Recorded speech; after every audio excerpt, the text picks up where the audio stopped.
স্বাধীনতা দিবস হল ভারতীয় প্রজাতন্ত্রের একটি জাতীয় দিবস।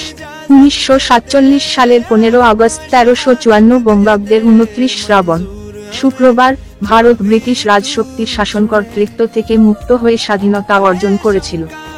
সেই ঘটনাটিকে স্মরণীয় করে রাখার জন্য প্রতি বছর 15 আগস্ট তারিখটিকে ভারতের স্বাধীনতা দিবস হিসেবে পালন করা হয়।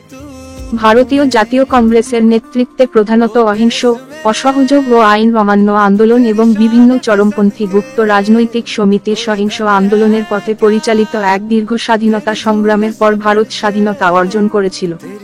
স্বাধীনতা আন্দোলনে হাজার হাজার মানুষ শহীদ হয়েছেন, অনেককে দুঃখ কষ্ট স্বীকার করতে হয়েছে।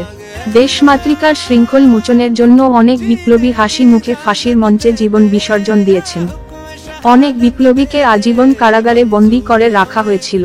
স্বাধীনতার ঠিক পূর্ব মুহূর্তে ব্রিটিশ ভারতীয় সাম্রাজ্য ধর্মের ভিত্তিতে বিভাজিত হয় এবং তার ফলে ভারত ও পাকিস্তান অধিরাজ্যের জন্ম ঘটে। দেশভাগের সময় সাম্প্রদায়িক দাঙ্গায় প্রচুর ক্ষয়ক্ষতির ঘটনা ঘটে। অনেক মানুষ প্রাণ হারান এবং 1,50,00,000-এরও বেশি মানুষ বাস্তুহারা হন। 1947 সালের 15 আগস্ট জওহরলাল নেহেরু ভারতের প্রথম প্রধানমন্ত্রী পদে শপথ গ্রহণের পর দিল্লির লালকেল্লার লাহোরি গেটের উপর ভারতের জাতীয় পতাকা উত্তোলন করেন। এরপর থেকে প্রতি বছর স্বাধীনতা দিবস উপলক্ষে ভারতের প্রধানমন্ত্রী লাল কেল্লায় জাতীয় পতাকা উত্তোলন করেন এবং জাতির উদ্দেশ্যে ভাষণ দেন।